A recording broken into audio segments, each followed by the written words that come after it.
దేవుని వాక్యంలోనికి వెళ్దాం. కీర్తనల గ్రంథము 102వ కీర్తన 6-7 వచనాలు. Psalm 102, 6 and 7 verses. నేను అడవిలోని గూడబాతును పోలియున్నాను, పాడైన స్థలంలోని పగిడి కంటెవలే ఉన్నాను. రాత్రి మెలకువగా నుండి ఇంటి మీద ఒంటిగానున్న పిచ్చుక వలె ఉన్నాను. దేవుడి వాక్యమును దీవించునుగాక. ప్రియ సంగమా, కీర్తనాకారుడు ఈరోజు ఒక కృంగిపోయిన ఆత్మీయ స్థితిని ఈ మాటల ద్వారా మన ముందు ఉంచుతూ ఉన్నారు. ఎందుకంటే ఆ కృంగిపోయిన పరిస్థితుల్లో దేవుణ్ణి ఆరాధించలేము. అందుకనే ఆ కృంగిపోయిన పరిస్థితుల్లో నుంచి మనము లేవనెత్తబడే ఒక స్థితిని ఈరోజు కోరుకుంటూ మనం ఆరాధనకు సిద్ధపడతాం. మనిషి జీవితంలో ఒంటరితనం అన్నిటికంటే ఎంతో భయంకరమైనది. ఆ ఒంటరితనానికి సాదృశ్యంగా ఆయన ఇక్కడ గూడబాతును, పగిడి కంటెను చూపిస్తూ అలాంటి స్థితిలో ఉన్న ఒక పిచ్చుకను మనకు చూపిస్తూ ఉన్నారు. ఆ స్థితి మనం గమనించినట్లయితే మనం చదివి ఉన్నాం, రాత్రి మెలకువగా ఉండి ఇంటి మీద ఒంటిగానున్న పిచ్చుక వలె అనే మాటను మనం ఇక్కడ చూస్తూ ఉన్నాం. ఇందులో 4 విషయాలు మనము అర్థం చేయవలసిన వారమై ఉన్నాం. మెలకువగా ఉండడం అంటే రాత్రిపూట మెలకువగా ఉండే పరిస్థితి, ఒక నిద్ర లేని స్థితిని, అంటే ఒక విశ్రాంతి లేని పరిస్థితిని మనకు చూపెడుతూ ఉంది. అలాగే ఇంటి మీద ఉండే పరిస్థితి అంటే ఒక భద్రత లేని పరిస్థితిని మనకు గుర్తు చేస్తుంది. ఒంటిగా అనే మాట ఒక తోడు లేని స్థితిని మనకు చూపెడుతూ ఉంది. అలాగే పిచ్చుక అంటే ఒక విలువ లేని పరిస్థితిని మనకు గుర్తు చేస్తూ ఉంది. దీన్ని ఇంకా కొద్దిగా మనం దగ్గరగా చూస్తే ఈరోజు అనేక మంది నిద్రలేని రాత్రులు గడుపుతూ ఉన్నారు. ఒకసారి ఆలోచన చేద్దాం. అలసిపోయిన శరీరానికి నిద్ర ఎంత అవసరం? ఆ నిద్ర లేకపోతే ఎలా ఉంటుంది వాళ్ళ పరిస్థితి? వాళ్ళు అలసిపోయిన తర్వాత హాయిగా నిద్రపోతే ఆ అలసట పోయి తిరిగి మళ్ళీ పని చేయడానికి సిద్ధమవుతారు. దీన్నే విశ్రాంతి తీసుకోవడం అని అంటాం. అంటే అలసిపోయిన శరీరానికి విశ్రాంతినిచ్చేది నిద్ర. ఆ నిద్రే లేకుంటే, ఆ నిద్రే రాకుంటే విశ్రాంతి ఎలా దొరుకుతుంది? నిద్ర లేని జీవితానికి విశ్రాంతి లేదు, ఉండదు. ఈరోజు అనేక మంది ఈ స్థితిలోనే ఉంటూ ఉన్నారు. సమస్యల సుడిగుండంలో పడి తిరుగుతూ, పరిష్కారం లేదనుకొని సమస్యలతో తల్లడిల్లిపోతూ, జీవితంలో ఎన్నో అపజయాలతో విసిగి వేసారిపోయి, అలసిపోయి కృంగిన స్థితిలో వాళ్ళు నిరాశ్రయులుగా ఉంటూ ఉన్నారు.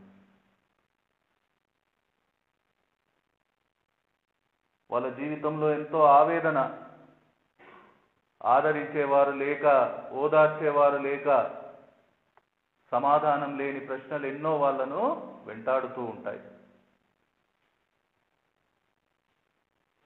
జవాబు చెప్పలేక హృదయం భారంతో నిండిపోయి ఉంటుంది. నలుగురి మధ్యలో ఉన్న 4 గోడల మధ్యలో ఒంటరిగా ఉన్న అనుభూతి, నిరాశ నిస్పృహలతో కళ్ళు ఎర్రబారిపోయి నిద్ర పట్టని పరిస్థితి. ఇలా మనం చెప్పుకుంటూ పోతే ఇది ఎటువంటి ఒక ఘోరమైన పరిస్థితి ఉండొచ్చు మనము అర్థం చేయవచ్చు. అలాంటి అనుభవాన్ని కీర్తనాకారుడు ఈరోజు మనకు చూపిస్తూ ఉన్నారు.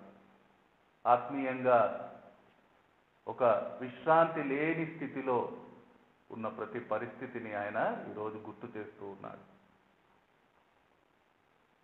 ఈరోజు అనేక మందిలో ఒకటే ఆలోచన, ఎందుకు ఈ పరిస్థితి? దీని నుండి బయటపడే మార్గం ఉందా? అలాంటి పరిస్థితుల్లో రావడానికి కారణాలు అనేకం ఉండవచ్చు, కానీ మార్గం అయితే ఒక్కటే. నేనే మార్గం అని చెప్పిన ప్రభు యేసు మాత్రమే మార్గం. కీర్తనకారుడు 23:3లో మనతో మాట్లాడుతూ ఉన్నాడు. సామ్ 23:3, నా ప్రాణమునకు ఆయన సేద తీర్చుచున్నాడు. అంటే ఒక అలసిపోయిన జీవితాన్ని సేద తీర్చేవాడు ప్రభు యేసు మాత్రమే. అదొకటే మార్గం. ఈరోజు అలాంటి పరిస్థితుల్లో, అలాంటి ఆత్మీయ స్థితిలో ఇక్కడ మనం చేరి ఉంటే ఆయన తప్ప వేరే మార్గం ఏది మనకు లేదు. యెహోవా నా కాపరి, ఆయన కాపుదలలో నాకేమీ లేమి అనేది లేదు. ప్రతి పరిస్థితి నుంచి ఆయన నన్ను కాపాడుతాడు. దివారాత్రాలు ఆయన నన్ను సేద తీర్చేవానిగా ఉన్నాడని కీర్తనాకారుడు తన అనుభవాన్ని మనకు చూపిస్తూ ఉన్నాడు. ఆ అనుభవంలోకి మనం ప్రవేశించాలంటే, ఆయన కాపురత్వంలో మనం ఉండాలంటే వేరే మార్గం లేదు సంగమా. అలాగే నీ సమస్త భారమును ప్రభువుకు అప్పగించినప్పుడే నువ్వు నిజమైన విశ్రాంతిని నీ జీవితంలో అనుభవిస్తావు. ఎందుకంటే ఈరోజు అనేక భారాలు మనం మోస్తూ ఉన్నాం. ఆ భారాలన్నింటినీ మనం విడిచిపెట్టినప్పుడే నిజమైన విశ్రాంతిలోకి మనము చేరుకుంటాం. మరి ఆ భారాలు మోసేదెవరు? నా ప్రతి భారమును మోసేవాడు ప్రభు యేసు ఒక్కరే. ఆయన ఎన్నోసార్లు మనతో చెప్పారు, మీ భారములన్నీ నాకు అప్పగించమని. అది ఏ రకమైన భారమైనా ఆయన మోయడానికి ఇష్టపడుతూ ఉన్నారు, సిద్ధంగా ఉన్నారు. ప్రయాసపడి భారం మోయుచున్న సమస్త జనులారా నా యొద్దకు రండి, నేను మీకు విశ్రాంతి కలుగజేస్తానని ఆయన మనతో మాట్లాడుతూ ఉన్నారు. సంగమా, వ్యర్థమైన, అనవసరమైన ఈ భారాలను మోస్తూ ఆయన దగ్గరికి చేరలేని పరిస్థితుల్లో మనం ఉన్నామేమో. అందుకనే ఆయన ఈరోజు ఆ విశ్రాంతిని మనకి ఇవ్వడానికి నిన్ను నన్ను పిలుస్తూ ఉన్నారు. ఎందుకంటే ఆ విశ్రాంతి లేకుండా మనం ఆయనను ఆరాధించలేము. అలాగే నీ భారము యెహోవా మీద మోపుము, ఆయనే నిన్ను ఆదుకొనునని వాక్యం మనతో మాట్లాడుతుంది. నీ పనుల భారము యెహోవా మీద ఉంచుము, అప్పుడు నీ ఉద్దేశములు సఫలమగును అని సామెతల గ్రంథకర్త మనతో మాట్లాడుతూ ఉన్నారు. పేతురు గారి మాటల్లో మనం చూస్తే, మీ చింత యావత్తు ఆయన మీద వేయండి. అలాగే కీర్తనాకారుడు, నీ మార్గమును యెహోవాకు అప్పగింపుము, నీవు ఆయనను నమ్ముకొనుము, ఆయన నీ కార్యము నెరవేర్చును. ఇలా అనేక రకాలుగా దేవుని వాక్యం మనతో మాట్లాడుతూ ఉండగా, సంగమా, ఒక్కసారి ఆ పిలుపు విని ఆయన చెంత చేరడానికి మన హృదయాలను సిద్ధం చేసుకుందాం. మనల్ని మనము ఆయనకు అప్పగించుకోవడం, మనలో ఉండే ప్రతి భారాన్ని ఆయనకు అప్పగించుకోవడం, అదే నిజంగా మన జీవితంలో ఒక సంపూర్ణమైన విశ్రాంతిని ఇస్తుంది. ఆ విశ్రాంతి గల జీవితమే ఆయనను నిజంగా ఆరాధిస్తుంది.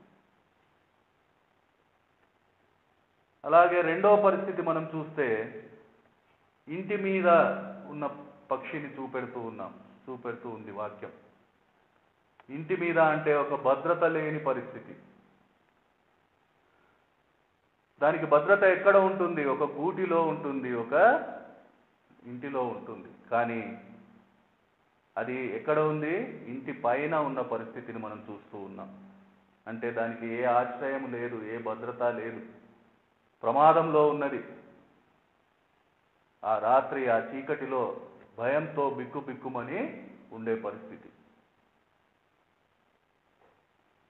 ఈరోజు మనం అనుకోవచ్చు మనమైతే ఇళ్లలో ఉంటున్నామని, ఇల్లు లేని పరిస్థితుల్లో ఉంటున్నామని. ఇది ఈ లోకరీతిగా ఉండే మాట కాదు, ఆత్మీయంగా. ఈరోజు ఆత్మీయంగా మనము ఒక ఇంటిలో ఉండే పరిస్థితిని, ఒక భద్రతలో ఉండే పరిస్థితిని, ఒక కాపుదలలో ఉండే పరిస్థితిని దేవుడు మన ముందర ఉంచుతూ ఉన్నారు.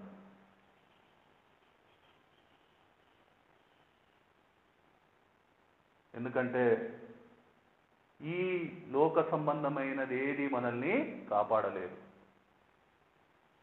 ఈ లోక సంబంధమైన ధనం అయితేనేమి, ఆస్తి అయితేనేమి, అంతస్తు అయితేనేమి, ఏది మనల్ని కాపాడలేదు. మరి మన జీవితాలకు భద్రత ఎక్కడ? మన జీవితాలకు క్షేమం ఎక్కడ? ఏ ఇల్లు మనల్ని కాపాడుతుంది? కీర్తన 90వ కీర్తన 1వ వచనం, సామ్ 90 ఫస్ట్ వర్స్. ప్రభువా, తరతరముల నుండి మాకు నివాస స్థలము నీవే. ఈరోజు మనకు భద్రతనిచ్చే ఇల్లు, ఈరోజు మనకు క్షేమాన్నిచ్చే నివాసము, మనల్ని కాపాడే ఆ గృహము ప్రభు యేసు మాత్రమే. ఆయన దగ్గరే మనకు భద్రత ఉంది, ఆయన దగ్గరే మనకు క్షేమం ఉంది. అలాగే 91వ కీర్తన 4వ వచనంలో మనం చూస్తాం, సామ్ 91 వర్స్ 4. ఆయన తన రెక్కలతో నిన్ను కప్పును, ఆయన రెక్కల క్రింద నీకు ఆశ్రయం కలుగును. ఆయన రెక్కల క్రింద మాత్రమే మనకు ఆశ్రయము, ఆదరణ. ఈరోజు ఆశ్రయం లేని పరిస్థితుల్లో, ఆదరణ దొరకని పరిస్థితుల్లో నీ ఆత్మీయ స్థితి ఉందేమో. ఆయన రెక్కల కింద మాత్రమే నీకు ఆశ్రయం దొరుకుతుంది, అక్కడ మాత్రమే నీకు ఆదరణ దొరుకుతుంది. కీర్తన 27:5లో మనం చూస్తూ ఉన్నాం, సామ్ 27:5.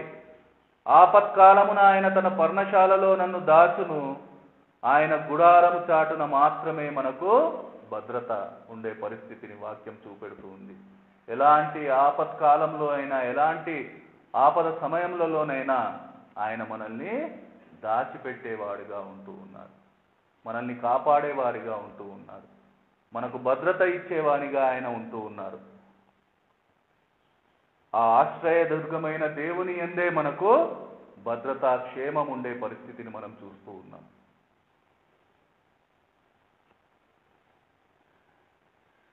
అందుకనే మన ప్రతి పరిస్థితిని ఆయనకు అప్పగించవలసిన అవసరం ఉంది. ఎందుకంటే ఆయనకు అప్పగించబడని జీవితంలో భద్రత లేదు, క్షేమం లేదు. ఆయనకు దూరంగా మనకు నచ్చినట్లుగా జీవించే జీవితాలకు భద్రత లేదు, క్షేమం లేదు, ఆశ్రయం లేదు సంగమా. ఇవన్నీ మనకు అనుగ్రహించబడే ఏకైక స్థానం ఆయన సన్నిధి మాత్రమే, ఆయన పాదాల చెంత మాత్రమే. ఆయననే ఒక నివాస స్థలంగా మనం కలిగి ఉన్నప్పుడు, ఆయన గుడారంలో, ఆయన పర్ణశాలలో మనం నివసించినప్పుడు మన జీవితాలు ఎంతో ధన్యంగా ఉండే పరిస్థితిని వాక్యం గుర్తు చేస్తూ ఉంది. అలా అని ఆయనలో ఉండే జీవితంలో కష్టాలు రావు, శ్రమలు ఉండవని నేను చెప్పడం లేదు. కానీ కష్టాలు, శ్రమలు, ప్రతి ఒక్క అపాయకరమైన పరిస్థితుల్లో కూడా సమాధానం కోల్పోని ఒక పరిస్థితిని మనం అక్కడ అనుభవిస్తాం. నిత్యమైన భద్రత, నిత్యమైన క్షేమము, నిత్యమైన విశ్రాంతిని మనం అక్కడ అనుభవిస్తాం. అదే దేవుని వాక్యాలు మనకు స్పష్టం చేస్తూ ఉండగా అర్థం చేద్దాం సంగమా. ఆయనలో ఉండే జీవితం భద్రంగా ఉంటుంది. ఈరోజు ఆ భద్రత నీవు అనుభవిస్తూ ఉన్నావా? ఎందుకంటే ఆ భద్రత కలిగిన జీవితమే ఆయనను ఆరాధించగలుగుతుంది.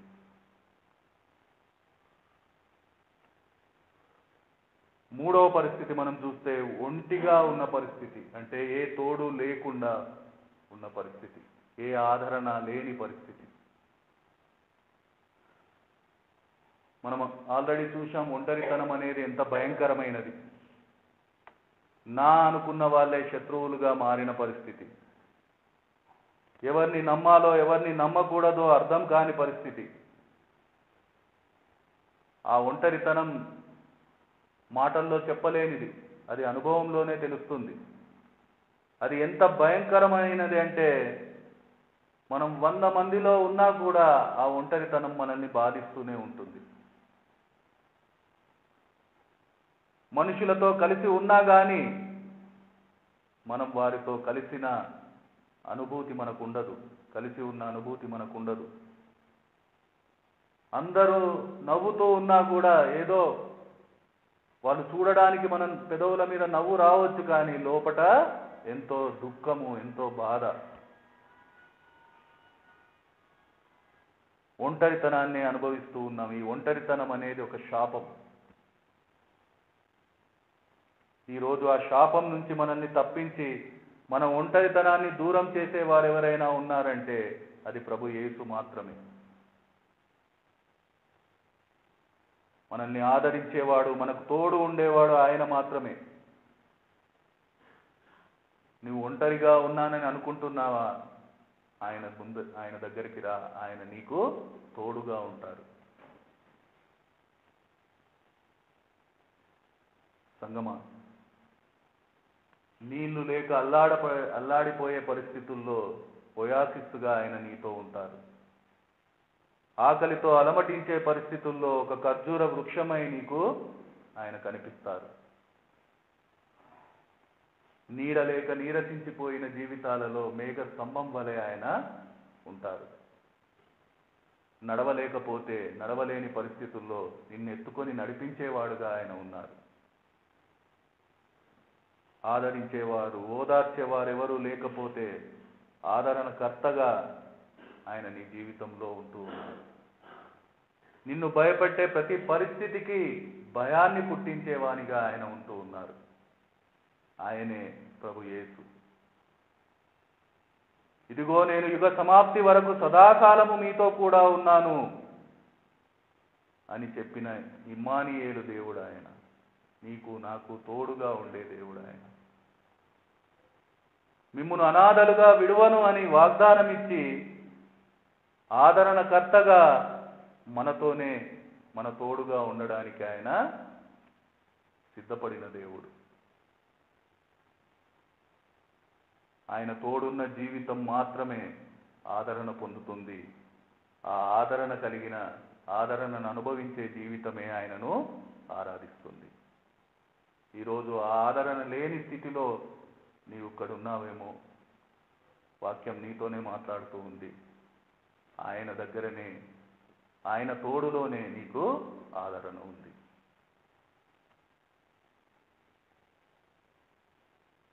చివరి పరిస్థితి, ఒక పిచ్చుకను మనకు అక్కడ చూపెడుతూ ఉన్నారు. పిచ్చుక అంటే ఒక విలువ లేని స్థితిని మనము అర్థం చేయాలి.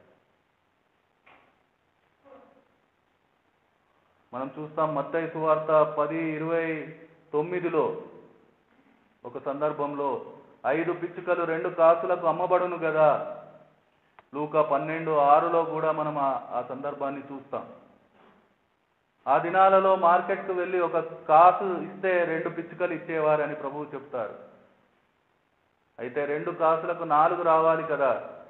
అయితే 5 అని రాయబడి ఉన్న పరిస్థితిని మనం అర్థం చేద్దాం. అంటే ఒక పిచ్చుక ఉచితంగా ఇవ్వబడుతుంది, అంటే దానికి ఏ విలువ లేదు.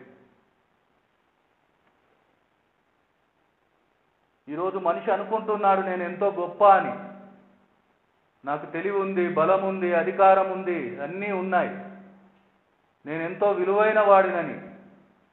కానీ ఒక రోజు వస్తుంది, నిద్ర పట్టని స్థితి, నెమ్మది దొరకని పరిస్థితి, భయం, అన్నీ ఉన్నా, అందరూ ఉన్నా ఒంటరితనం, ఏ భద్రత, ఏ ఆదరణ లేని పరిస్థితి.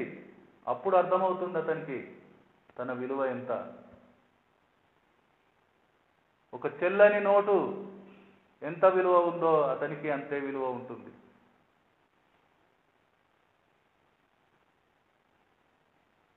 అది విలువ కలిగినప్పుడే ఆ జీవితం దేవుణ్ణి ఆరాధిస్తుంది. మరి ఆ జీవితానికి విలువ ఎలా రావాలి? మన అనుభవంలో మనం చూసాం, ఒక 3-4 సంవత్సరాల కింద నోట్ల మార్పిడి. ఆ రోజు గవర్నమెంట్ ప్రకటించింది 500, 1000 రూపాయల నోట్లు ఈ రోజు నుంచి నడవదు అని. అప్పటి వరకు మన దగ్గర ఉన్న వాటి విలువ కోల్పోయాయి. అవి ఒక చిత్తు కాగితంలా మారిపోయాయి. అప్పుడు వాళ్ళు ఒక అవకాశం ఇచ్చారు, ఈ పాత నోట్లను తీసుకెళ్ళి వాళ్ళకి ఇచ్చేస్తే దాని స్థానంలో వాళ్ళు మార్చి కొత్త నోట్లను ఇచ్చే ఒక పరిష్కారం వాళ్ళు మనకు చూపెట్టారు. ఈరోజు అలాంటి జీవితాలు మారినప్పుడే దానికి విలువ దొరుకుతుంది. లేదంటే ఆ మార్పు లేని జీవితాలు ఒక చిత్తు కాగితంలా, ఒక చెల్లని నోటులా ఏ విలువ లేకుండా మిగిలిపోతాయి సంగమా. అందుకనే ఈరోజు అర్థం చేద్దాం, ఒక మార్పు ఉన్న జీవితమే ఆయనను నిజంగా ఆరాధించగలుగుతుంది. అందుకనే మన విలువ లేని ప్రతి పరిస్థితిని ఆయన చెంతకు తీసుకురావాల్సిన అవసరం ఉంది. మారు మనసు పొందాల్సిన అవసరం ఉంది. మారిన జీవితం మాత్రమే విలువను పొందుకుంటుంది. ఆ విలువైన జీవితమే దేవుణ్ణి ఆరాధించగలుగుతుంది. ఈరోజు ఆత్మీయంగా కృంగిపోయిన స్థితిలో నీవు ఉన్నావేమో, దేవుని వాక్యం నీతోనే మాట్లాడుతుంది సంగమా. విశ్రాంతి లేని నీ జీవితానికి సంపూర్ణ విశ్రాంతినిచ్చేది ఆయన మాత్రమే. భద్రత లేని నీ జీవితానికి ఆశ్రయమై నిన్ను కాపాడేది ఆయన మాత్రమే. తోడు లేని నీ జీవితానికి సదాకాలం తోడై ఉండి నడిపించేది ఆయన మాత్రమే. విలువలేని నీ బ్రతుకును అత్యున్నతమైన తన పరలోక మహిమగా మార్చేది ఆయన మాత్రమే. ఆయనే ప్రభు యేసు. ఆయన తప్ప వేరే మార్గం లేదు. ఆయన ఒక్కడే. ఆయనే జీవం, ఆయనే సత్యం, ఆయనే మార్గం, ఆయనే సమస్తం. ఇది అర్థం చేయని జీవితం ఒంటరిగానే మిగిలిపోతుంది. ఒంటిగానే ఉండిపోతుంది. ఎలా అయితే ఆ పక్షి ఒంటరిగా ఉందో, రాత్రి మెలకువగా ఉండి ఇంటి మీద ఒంటిగా ఉన్న ఆ పక్షి వలె మిగిలిపోతుంది. ఆలోచన చేద్దాం సంగమా. అలాంటి ఒక పరిస్థితి ఆత్మీయంగా మరణం, నరకం. అది పాతాళంలోనే శాశ్వతంగా ఉంటుంది. దేవుని వాక్యం చెబుతుంది ఆ పరిస్థితి గురించి. కీర్తనలు 6:5, Psalm 6:5, మరణమైన వారికి నిన్ను గూర్చిన జ్ఞాపకం లేదు, పాతాళంలో ఎవరూ నీకు కృతజ్ఞతాస్తుతులు చెల్లించెదరు. ఆ మరణమైన స్థితిలో నీవు ఇక్కడ చేరి ఉన్నావేమో, నీకు ఆరాధన చేయడానికి ఏ పరిస్థితి లేదు. ఎందుకంటే అలాంటి స్థితి దేవుణ్ణి ఎరగదు. ఆయన మేలును జ్ఞాపకం చేసుకోలేదు, ఆయనకు కృతజ్ఞత చెల్లించలేదు, ఆయనను మహిమపరచలేదు, ఆయనను ఆరాధించలేదు. ఈ మాటలను అర్థం చేసి దేవుడు చెప్పిన ప్రతి విషయాన్ని అంగీకరించి, ఆయన చెప్పిన ప్రతి ఆజ్ఞను మన జీవితంలో ఆచరించి, ఆ మేలును అనుభవించి జీవించే జీవితం మాత్రమే నిజంగా ఆయనను ఆరాధించగలుగుతుంది. ఈరోజు మనం ఆయనను ఆరాధించడానికి ఇక్కడ చేరి ఉన్న మనలో ఈ సిద్ధపాటు అవసరం.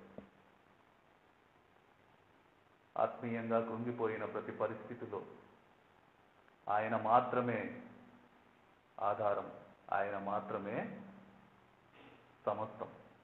ఈ మాటలను అర్థం చేసుకొని ఆరాధించుకుందాం.